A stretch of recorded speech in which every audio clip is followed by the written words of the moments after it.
everybody, welcome to another episode of The Den with me, Bboy Volk. Today we will be going over... I forgot what we're going over. Hold on. Today we're going to be going over threads, kickouts, and variations. Now, variations I've already talked about a little bit before. I mentioned in my other videos, so I'm not going to really go too in-depth on them. But to start off, let us learn some kickouts, okay? Kickouts are very... I never call anything easy, because I think... things are challenging for people in their own kind of like with their own skill set, what they're doing. But this ain't so bad. Here we go. We're gonna start over here on our toes like we always do. One hand is going to the back. Now I'm not going straight in the back here. I'm going a little bit to the side because kickouts, I'm aiming my feet to go sideways. Okay? So we're gonna kick both of our feet out to here. I see a lot of people, mistake number one, I see a lot of people extend their feet all the way out, which means you're expelling your energy and you're not using it properly, okay? These techniques, also keep in mind, play in tricks and power too. So learning these techniques here will only be beneficial for you later on, okay? So here we go. So we're gonna do a kick out.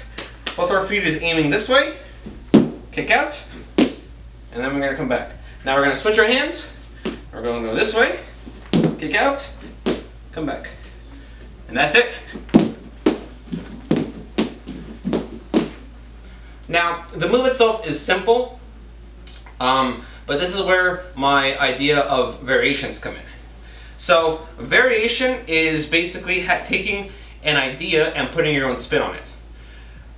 In b-boying, there's this thing called biting, which if you don't know, if someone does something like this, or this, or this, something that symbolizes jaws biting, it means you've stolen the idea that you're showing from another dancer. I think biting is okay as long as you twist and turn the move around that it no longer represents the original b-boy, it now represents more of you.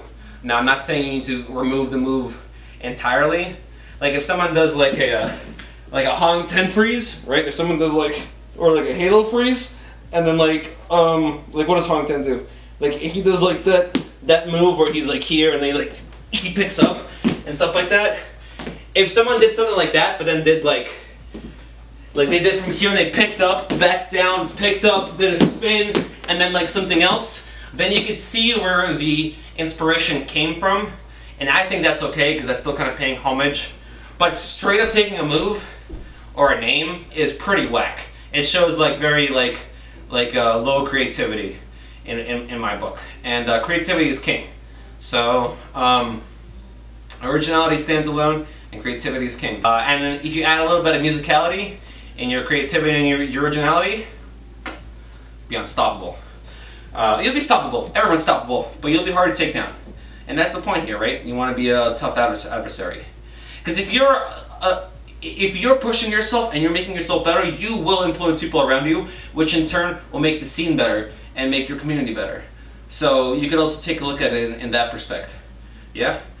Okay, so variations. Putting your own twist on things. I've talked about this like in other videos too, but the biggest thing you want to take away is that small things make a big impact, okay? For example, we just did kickouts, right? What if I were to close my legs? What if I went to the back? What if I went to the air? You know what I mean? There's like so many different things you can do, and so many different things. You can twist your legs. You can make them like circular, like this. Why not add a spin? Spin, kick out, spin, kick out. That's actually dope. I'm gonna use that. Don't bite that. It's mine. Okay? Just kidding. You can use it. I had a friend named Rez. I just elbowed myself in the chin. I had a friend named Rez, and he did this move. It looks like this. Like that, and it's super dope. And I was like, hey Rez, can I have it? And he like signed the papers, he gave me like the documents, the keys to it, and you know, he's like, it's all yours. So my goal now is, because he gave me this move, is to try to elevate it and make it better. Like for example, like my thing that I thought is to do that from flare, right? So you would do like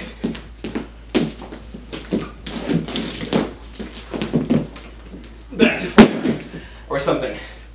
So stuff like that. Even when I talk about top rock, you know, like the very first video that I put out in the series, you know, if you do stuff like this and you just change your hands, you already look much different. Adding levels.